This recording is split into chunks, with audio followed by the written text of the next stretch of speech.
Chemistry 12 chapter 1 solutions. हम CBSE के previous year questions कर रहे थे जो 2023 तक आए थे। पिछली वीडियो में हमने न्यूमेरिकल क्वेश्चंस कंप्लीट कर लिए थे और अब हम थ्योरी क्वेश्चंस में आगे बढ़ते हैं। पहली वीडियो में हमने 2 थ्योरी क्वेश्चन किए थे, उसके बाद हमने न्यूमेरिकल क्वेश्चंस कंप्लीट किए पिछली वीडियो तक। अब इस क्वेश्चन में हम थ्योरी क्वेश्चंस में आगे बढ़ते हैं, क्योंकि ये जो टॉपिक 1 है हमारा कंसंट्रेशन ऑफ सॉल्यूशंस, इसमें थ्योरी क्वेश्चंस भी आते हैं और न्यूमेरिकल क्वेश्चंस भी आते हैं। ये क्वेश्चन है, इस क्वेश्चन में असर्शन रीजन है और हमें बताना है। इसके हमने पिछली वीडियो में देखे थे और हम जानते हैं कि 4 ही ऑप्शन होते हैं इसके ABCD। तो देखते हैं उसमें से कौन सा ऑप्शन होगा। तो असर्शन हमारे पास क्या है, molarity of a solution changes with temperature. तो ये हमने किया है कि हाँ ये सही है, क्योंकि मोलैरिटी होता क्या है, तो मोलैरिटी होता है number of moles of solute, small S से रिप्रेजेंट कर दिया, और volume of solution in litre. ठीक है, तो ये जो वॉल्यूम ऑफ सॉल्यूशन है ये चेंज करता है टेम्परेचर के साथ। ठीक है, तो अगर ये चेंज करेगा तो मोलैरिटी की वैल्यू भी चेंज करेगी टेम्परेचर के साथ। कैसे चेंज करेगी, तो volume directly proportional to temperature होता है, मतलब टेम्परेचर बढ़ेगा तो वॉल्यूम बढ़ेगा, और अगर यहाँ वॉल्यूम बढ़ेगा तो ये डिनोमिनेटर में है, तो हमारा जो मोलैरिटी है वो डिक्रीज करेगा।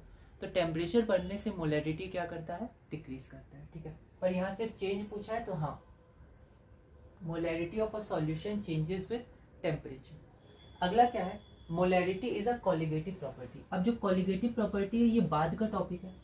कॉलिगेटिव प्रॉपर्टी होता क्या है, तो कॉलिगेटिव प्रॉपर्टीज ऐसी प्रॉपर्टीज होती हैं जो सॉल्यूट पर सिर्फ डिपेंड करती हैं और सॉल्यूट के नंबर ऑफ पार्टिकल्स पर डिपेंड करती हैं, उनके नेचर पर डिपेंड नहीं करती है। इनके एग्जाम्पल्स होते हैं जैसे relative loading in vapour pressure, ये पढ़ना है हमें, elevation in boiling point, depression in freezing point, osmosis, osmotic pressure. तो ये सब है कॉलिगेटिव प्रॉपर्टीज जो हम लोग बाद में पढ़ेंगे। लेकिन मोलैरिटी कॉलिगेटिव प्रॉपर्टी नहीं है, मोलैरिटी एक कंसंट्रेशन टर्म्स है। कंसंट्रेशन टर्म्स के एग्जांपल क्या होते हैं, molarity, molality, ppm, parts per million, mass percentage, mole fraction, volume percentage. तो ये सब कंसंट्रेशन टर्म्स होती हैं। तो molarity is a concentration term, molarity is not a colligative property. तो यहाँ रीजन हमारा गलत हो गया। तो assertion इज राइट या assertion is correct and reason is wrong. तो रीजन रॉन्ग है, assertion करेक्ट है, ऑप्शन नंबर सी होता है। तो इसका हो जाएगा हमारा option c, assertion is correct and reason is wrong. अब हम अपने अगले क्वेश्चन की तरफ बढ़ते हैं। एक बात और कि ये क्वेश्चन कब आया था, तो ये question CBSE sample question paper 2023 में आया था, मतलब सीबीएसई के सैंपल क्वेश्चन पेपर में दिया गया था और ये 1 मार्क का क्वेश्चन था। असर्शन रीजन जनरली 1 मार्क के ही होते हैं।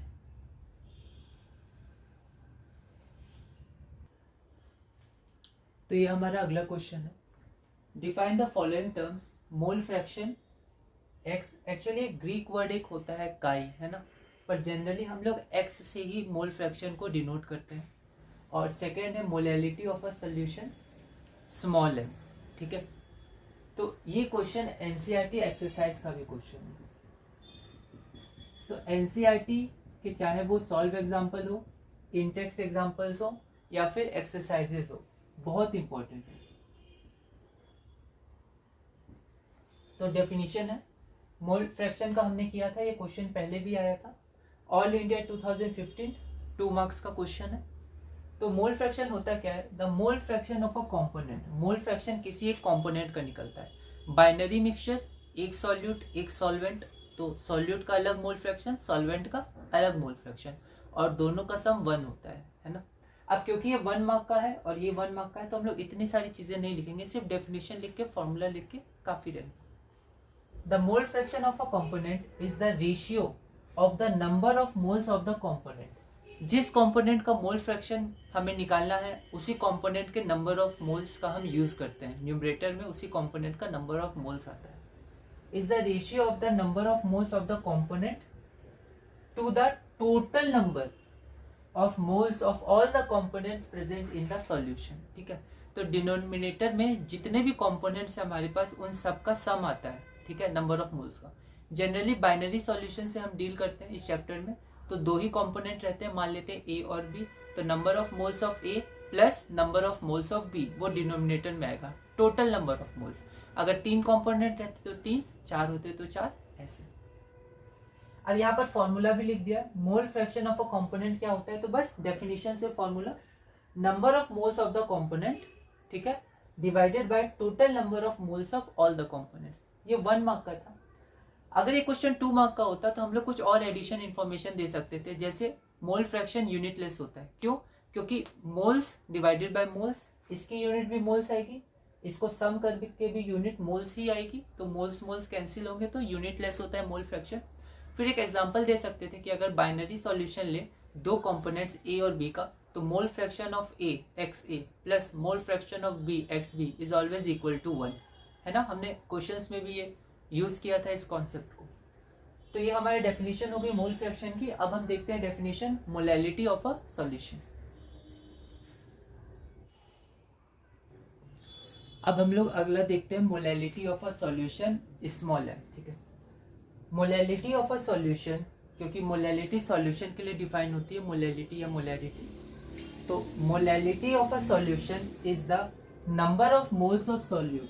तो सॉल्यूट का number of moles dissolve in 1 kg of the solvent. तो सॉल्वेंट का 1 kg में जितने मोल्स ऑफ सॉल्यूट होते हैं उसे हम लोग मोलैलिटी कहते हैं। इस डेफिनेशन के अनुसार हम लोग इसका फॉर्मूला लिख सकते हैं।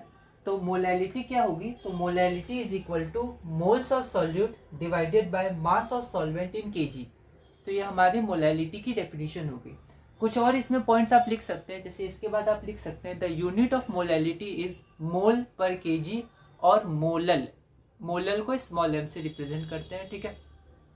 तो 1 मार्क के लिए इतना सफिशिएंट है। आप चाहे तो एक यूनिट भी इसका लिख सकते हैं एक लाइन में, ठीक है। तो ये हमारा ऑल इंडिया 2015 में आया था 2 मार्क्स का क्वेश्चन। तो अब हम अपना अगला क्वेश्चन देखते हैं। तो ये हमारा अगला क्वेश्चन है, theory question. Differentiate between molality and molarity. Molality और मोलैरिटी के बीच में हमें डिफरेंशिएट करना है। और how a change in temperature influence there values, मतलब जब टेम्परेचर चेंज होगा तो मोलैलिटी कैसे चेंज होगी, मोलैरिटी कैसे चेंज होगी। दिल्ली 2011 और फॉरेन 2011 में ये क्वेश्चन आया था, और ये 2 मार्क्स का क्वेश्चन है, मतलब 1 मार्क ये और 1 मार्क ये, ऐसा हम मान सकते हैं, ठीक है। तो आगे बढ़ते हैं।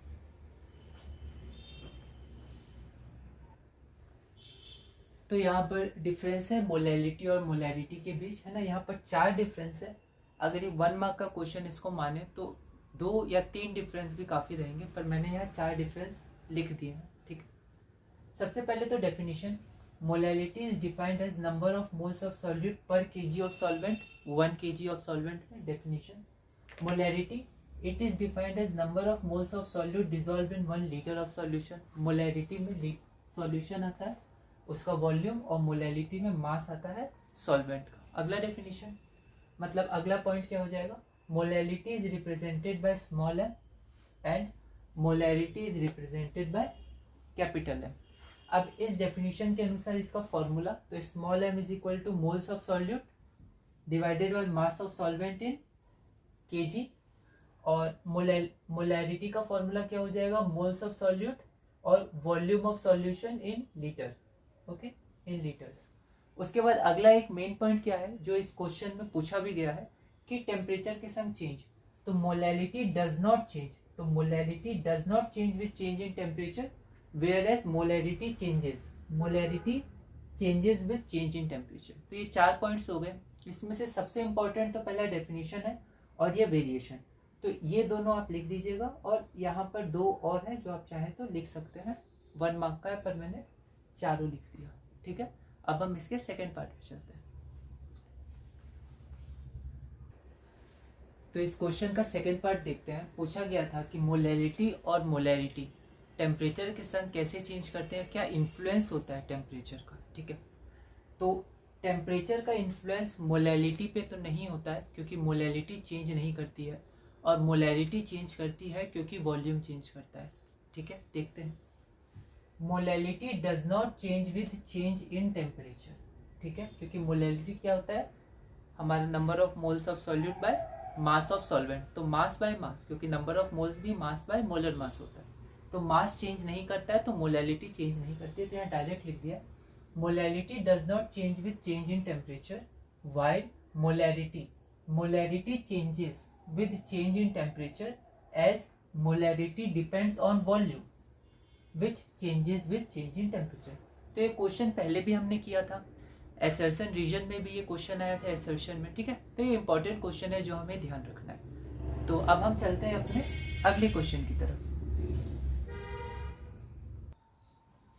तो ये हमारा आखिरी थ्योरी क्वेश्चन है, क्वेश्चन नंबर 11।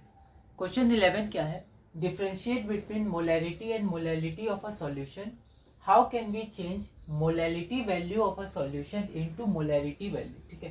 तो ये जो पहला पार्ट है वो तो अभी पिछले क्वेश्चन में किया, तो उसको मैंने यहाँ लिख दिया है, आप पिछले क्वेश्चन में देख लीजिएगा जो अभी आपने किया उसमें से आप लिख सकते हैं। डिफरेंशिएट वाला तो ये डेली 2014 में आया था, 2 मार्क्स का आया था। सेकंड पार्ट ज्यादा इंपॉर्टेंट है, how can we change molality value of a solution into molarity value, ठीक है। कई बार क्वेश्चन दिए जाते हैं जब हमें मोलैलिटी गिवन हो और मोलैरिटी पूछा गया हो, या मोलैरिटी गिवन हो और मोलैलिटी पूछा गया हो, तो वो हमसे फॉर्मूला या रिलेशन मांग रहा है जिससे हम लोग मोलैलिटी वैल्यू को मोलैरिटी वैल्यू में चेंज कर सकते हैं। तो एक रिलेशन होता है जिसे आपको ध्यान रखना है। We can change the molality value into molarity value using the following relation. अब रिलेशन क्या है, तो रिलेशन है m small m molality is equal to molarity into 1000 divided by 1000 into d minus m capital M molarity into molar mass of solute, ठीक है।